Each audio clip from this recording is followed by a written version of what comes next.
Quand je commence une journée, en général, j'essaye de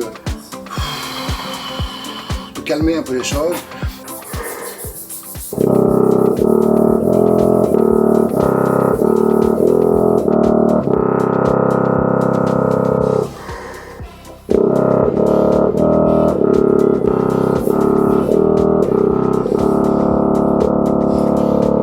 Vraiment, ça c'est progressif.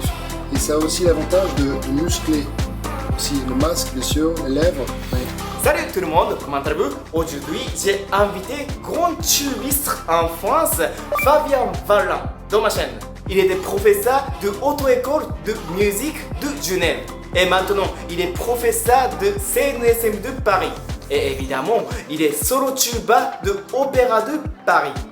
Dans cette vidéo, j'ai interviewé comment on s'échauffe au tuba. Deuxième sujet pour cette vidéo, c'est comment on vit avec les instruments.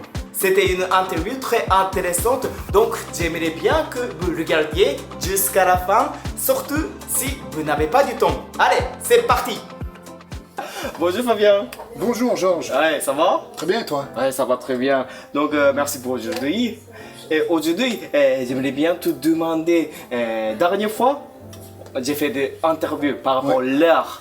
J'ai eu une question dans ma chaîne. Il a demandé plutôt par rapport techniquement, il veut savoir. Donc moi, j'aimerais bien, par exemple, quand tu commences ta journée avec ton tuba, tu commences comment? Alors, quand je commence une journée, en général, j'essaye de calmer un peu les choses. Parce que j'habite Paris, alors il y a le métro. Ah, tu marches. C'est toujours un peu du sport quand même. Toujours, voilà, on arrive un petit peu stressé à l'orchestre. Et après, quand il faut jouer, c'est toujours très calme et souvent calme. Le parti de tuba est long et le son très long, etc. Et quand on arrive le matin, on est toujours un peu nerveux comme ça. Et j'aime bien faire des petits exercices sur l'air, vraiment pour poser vraiment l'air, pour calmer les choses et essayer de souffler. Donc ce que j'aime bien faire comme exercice, c'est sans jouer, juste souffler dans l'instrument et écouter l'air. Ouais.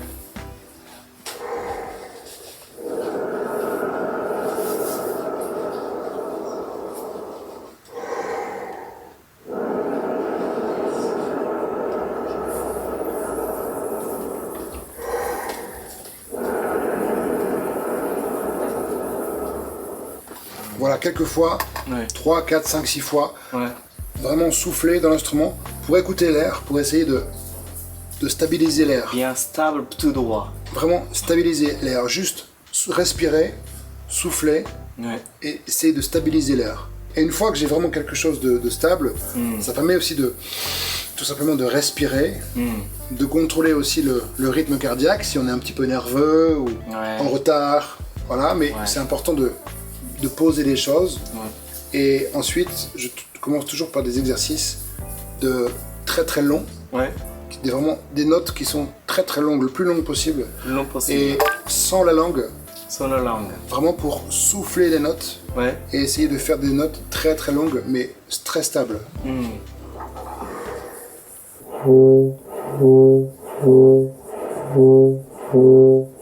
Essayer de trouver la note qu'on a envie de chanter, d'accord, et ensuite la stabiliser. Je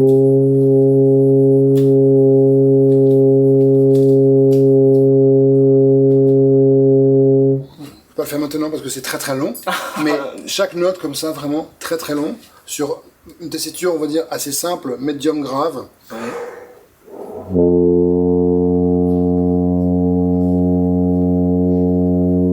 Ok, juste une note comme ça, mais très long, et en essayant toujours de stabiliser le son.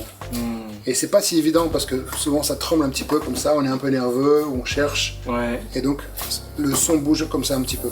Toujours essayer de stabiliser les notes.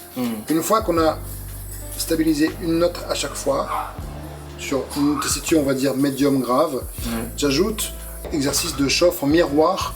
Donc je pars du Fa grave, et je descends d'un demi-ton, et je monte un demi-ton.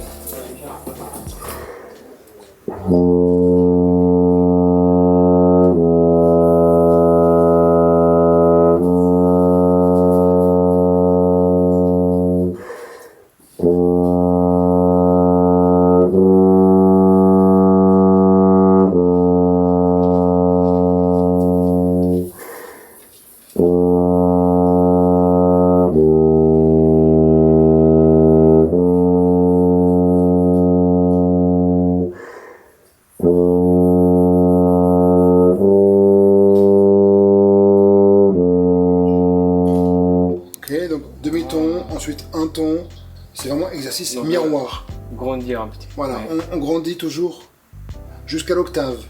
Jusqu'à D'accord. l'octave. Très calmement, en essayant d'avoir un son très stable. On peut chauffer la bouche, l'air aussi. L'air, bien sûr, les lèvres, bien sûr, et l'instrument, mais de manière toujours très très calme. Très calme. Ouais. D'accord. Voilà, donc ça c'est ma chauffe, ça commence toujours comme ça. D'accord. Enfin toujours, souvent. Parce que tous les jours je ne fais pas exactement la même chose. Ouais. Il y a aussi des chauffes que j'aime bien faire qui sont un peu plus extrêmes.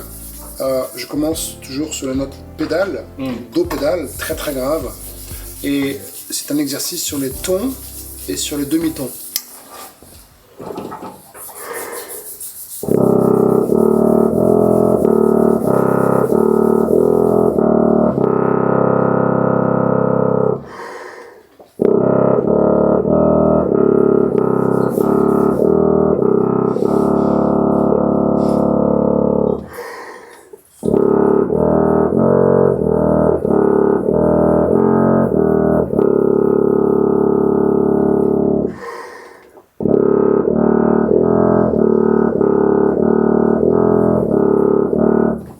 Etc., etc. Vraiment, ça c'est progressif. Et ça a aussi l'avantage de muscler aussi le masque, bien sûr, les lèvres. Oui. Et ça oblige à respirer. On entend à chaque fois respiration très profonde pour aller chercher le maximum d'air. Parce qu'on est très ouvert dans les notes très graves. On est très ouvert au niveau de la position. Et donc, on consomme beaucoup d'air. Donc, c'est à la fois un exercice de chauffe, mais aussi de respiration. Respiration. D'accord. Quand on a l'orchestre, par exemple, si on commence la répétition à 10h et qu'on arrive à 8h30 ou 9h du matin, on n'a qu'une demi-heure ou trois quarts d'heure pour chauffer, ce qui est déjà bien. Mais voilà, si je n'ai pas d'orchestre, après je peux travailler 5-6 heures dans la journée. Dans ce cas-là, je travaille plus de temps, la technique, la souplesse. Et je fais à peu près 1h30 de 2 heures maximum de chauffe et de travail technique. Ah, ça fait quand même pas mal du temps. Oui, en fait c'est nécessaire je pense parce que quand on doit donner un récital, on doit être vraiment en forme physiquement. Oui. C'est important de pouvoir durer un récital et être physiquement très prêt pour pouvoir tenir parce que c'est physique, un récital très physique. Ouais. Et donc c'est vraiment comme les sportifs de haut niveau, on doit vraiment s'entraîner beaucoup pour pouvoir jouer, allez, 1 heure de récital par exemple, mais sans avoir de problème en fait. D'accord.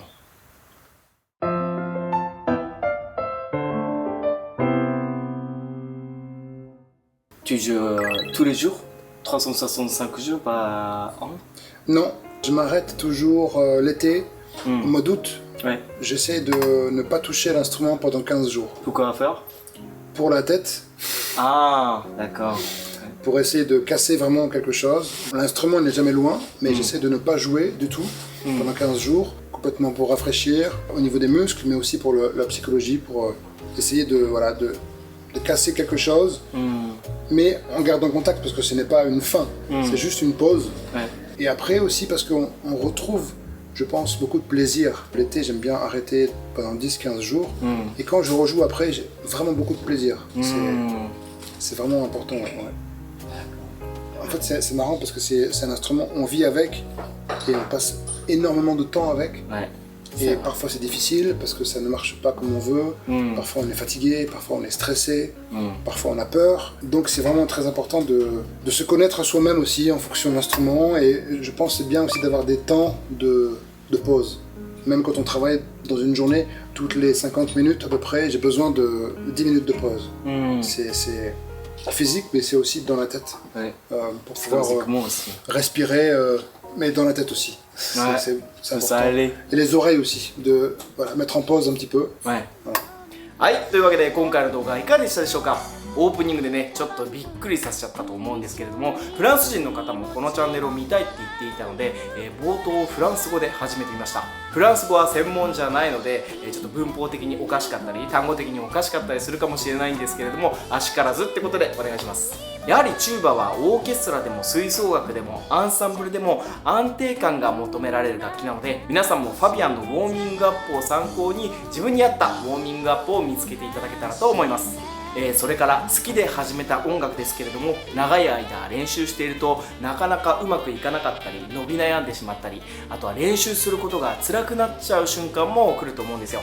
そういう時は思い切って、期間を決めて休んでみるのも効果的かもしれません。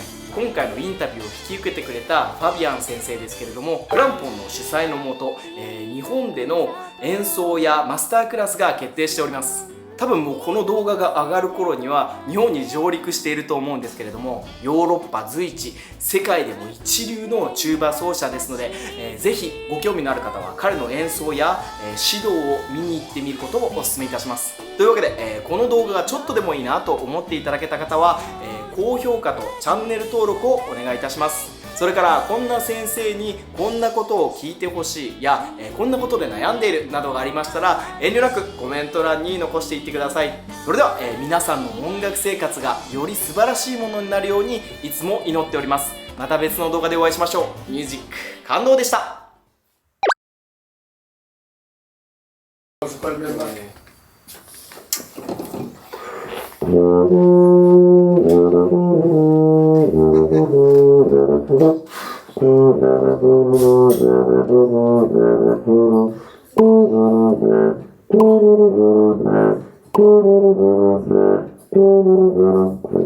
Excuse-moi, Georges. J'étais en train de jouer, désolé. Bonjour Fabien. Bonjour, Georges. Ouais, ça va? Très bien, et toi? Ouais, ça va très bien. Donc, merci pour aujourd'hui.